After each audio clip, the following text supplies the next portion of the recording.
নারীদের সম্পর্কে একটা গুরুত্বপূর্ণ তথ্য কি জানেন? যে আপনি তাকে যা বলবেন সে আস্তে আস্তে তাই হতে থাকবে। কি বিশ্বাস হচ্ছে না? এই যেমন ধরেন আপনি তাকে বললেন যে তুমি দেখতে কিন্তু ভারী মিষ্টি, তখন সে পরিপাটি হয়ে নিজেকে আরো গুছিয়ে রাখা শুরু করবে। আপনি যদি তাকে ভালো বলেন সে আরো ভালো হতে থাকবে। আপনি যদি বলেন যে তোমার মনের মধ্যে অনেক মায়া, ভালোর জন্য তুমি নিমেষেই যে কোনো কিছু কুরবানি দিতে পারো, তখনও সে সেটা রপ্ত করতে শুরু করবে।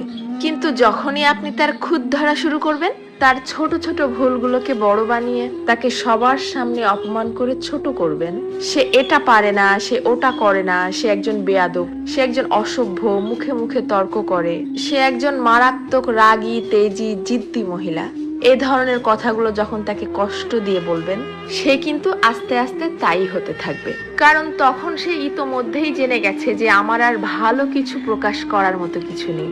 সবার সামনে যেহেতু আমি খারাপ হয়েই গেছি, তো আরো খারাপ হয়ে যাই, তখন আর সে কোনোভাবেই কারোর সামনে নিজেকে সঠিক প্রমাণ করার প্রয়োজনীয়তা অনুভব করবে না। সে ধরেই নিবে যে কেউ আমাকে ভালো বললে ভালো, আর না বললে আরো ভালো। কে বুঝলো বা বুঝলো না এটা নিয়ে আর মাথায় ঘামাবে না। এইটুকু তার ঠিকই বোধগম্য হয়ে যাবে যে আমি সবাইকে সম্মান দেখিয়ে লাইনের পেছনেই দাঁড়াই অথবা সামনে, সব অবস্থাতেই আমি খারাপ। আর এভাবেই আস্তে আস্তে আপনি তাকে হারিয়ে ফেলবেন।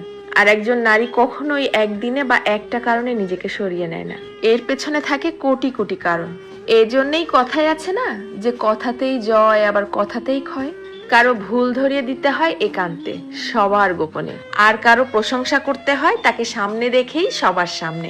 কারো প্রশংসা করাও কিন্তু একটা মহৎ গুণ, যা মানুষের স্বভাব এবং আচরণকে নিমিষেই পরিবর্তন করতে পারে। মানুষ কথা তো বলতে শিখে যায় 2 বছরে, কিন্তু কোন কথা কোথায় কিভাবে বলতে হবে সেটা হয়তো শেখা হয় না 50 বছরেও। এটাও কিন্তু মানুষের জীবনের একটা বড় ব্যর্থতা।